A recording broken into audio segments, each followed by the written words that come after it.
Bezrat Hashem, le Zohar de ce matin, Parashat Acharei Mot.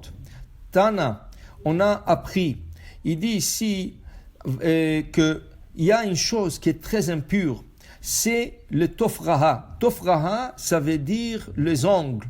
Et pourquoi les ongles? Alors voilà, le Zohar explique. Adam Arishon, au début, il n'avait pas une peau normale comme la nôtre, une peau qui a des pores, où on transpire, où on respire. Non, c'était une ongle. Tout le corps était couvert de matière comme ongle et il brillait. D'ailleurs, l'ongre est le plus clair que la couleur de la peau qui est mate. Et c'est ça qu'on dit que dans la halakha, que le samedi soir, quand on fait l'Havdalah et on fait Baruch Ata Hashem Elokeinu Melech Haolam Borei Meoraesh, on regarde les ongles. Pourquoi on regarde les ongles? On regarde les ongles pour voir la différence entre la couleur de l'ongle et la couleur de la peau, le paume de la main. Et quand tu vois, ça veut dire que tu as profité de la lumière. Pourquoi tu fais la bracha Borei Meoraesh? Parce que je vais profiter du feu. Le feu, il peut me profiter si je peux voir quelque chose. Alors si je peux voir la différence de couleur entre l'ongle et le paume de la main, qui se ressemblent un peu à la couleur, mais ils sont différents, voilà, je profitais. C'est la bracha, c'est la raison pourquoi nous faisons la bracha, pour profiter. C'est sûr qu'au niveau mystique, on regarde aussi le paume de la main, toutes les lignes qui se trouvent au paume de la main, qui apportent beaucoup de mazal pour toute la semaine. Alors, il faut prendre 2-3 secondes pour regarder toutes les lignes. Chacun dans ce paume de la main, il y a des lignes différentes qui emmènent un mazal différent pour chacun, mais c'est important de le regarder au moment qu'on fait l'Havdalah. Mais d'abord, la différence entre la couleur de l'ongle et le paume de la main, et après, on regarde les lignes qui sont tracées sur le paume de la main. Dit le Zohar, mais les ongles, ils sont purs à la base, parce qu'ils ont couvert le corps de Adam. Mais une fois qu'Akadosh Baruch Hu a puni Adam, Vayas lahem kutnot or, et Hachem leur a fait or. Mazé or, c'est la peau. Alors il leur a enlevé les ongles, il leur a habillé avec de la peau. Maintenant, il a laissé un souvenir. Il nous a laissé un souvenir. C'est quoi le souvenir? Aux extrémités du corps. Au bout de doigts et au bout des orteils, on a ce qu'on avait qui nous a couvert tout le corps.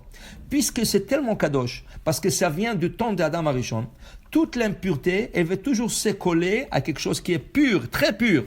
Alors toute l'impureté se colle aux ongles. Alors il y a comme une ambiguïté. Les ongles sont très purs, sont très sacrés, mais d'autre part, toute la toum'a se place sur les ongles. Mais à quelle partie? Il se place sur les ongles, sur la partie qui dépasse la chair.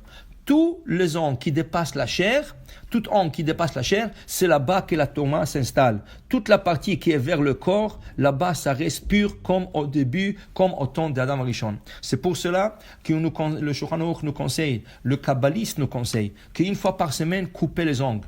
Le meilleur temps de couper les ongles, c'est le vendredi, pour enlever cette impureté et se préparer en pureté pour le Shabbat.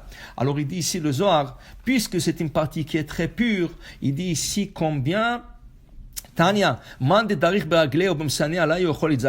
si tu piétines sur les ongles, même avec mesané, ça veut dire même avec des souliers, tu peux être affecté par l'impureté qui se trouve sur les ongles. Surtout pas, une femme enceinte ne devra pas piétiner, même avec des souliers. Pourquoi? Parce que has v'shalom, elle peut faire une fausse couche. C'est pour ça, quand vous coupez les ongles, vous le coupez rien que dans la salle de bain, dans un endroit où il n'y a pas de passage, et après vous ramassez le tout et vous le jetez dans la chasse. Alors il dit ici le Zohar, il dit ici que combien il faut faire attention. Alors il dit ici, si cette toum'a, elle est tellement impure, elle peut faire tellement de mal. Alors il dit beginekar. Alors de là tu comprends, Amar Rabbi Shimon. Alors dans ce cas, fais attention, isha benidat tumata lotikrav. À plus forte raison, quand une femme reçoit ses règles de menstruation, il faut faire très attention de ne pas s'approcher. Le Ramban, Rabbi Moshe ben Nachman, le Nachmani, nous dit, prenez une femme qui est dans le cycle de ses règles et mettez un miroir devant elle et laissez-lui regarder pour une demi-heure, 1 heure dans le miroir. Vous allez voir que tout le miroir, il est couvert de points noirs. Qu'est-ce que c'est ça? Ça, c'est comme une impureté qui se dégage de la menstruation, de la nida. Malheureusement, c'était la klala, la malédiction que Chava a eue, mais d'autre part, sa mitzvah, c'est d'observer les lois de la pureté familiale, ça va être son tikkun.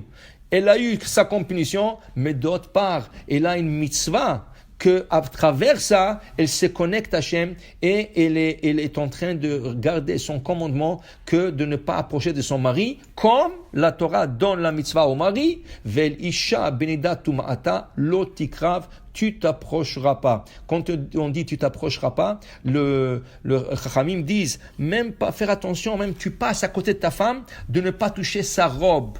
Pour que tu t'approches, ça c'est l'otikrave, pas rien que toucher. Même s'approcher et être en contact, quel qu'il soit, c'est interdit pendant la période de Nida. Alors c'est Kalvachomer des ongles. Si les ongles peuvent emmener une impureté tellement grande, à plus forte raison, le règle de menstruation, la Nida, une personne qui fasse attention. Pour dire qu'un juif doit se garder toujours dans un état de pureté. Et c'est pour ça que dans la paracha, on va parler de la pureté du Kohen Gadol qui allait au mikvé le même jour, 5 fois pour se purifier et encore se purifier et monter d'un niveau à un niveau pour pouvoir rentrer dans le Kodesh HaKodashim, dans le Saint de Saints, pour emmener la paix avec les encens, pour représenter l'âme Israël. Kadosh Baruch Hu, Bezrat Hashem, nous donne la pureté par Israël et il purifiera la terre et Mashiach yavo bimera bi'amenu.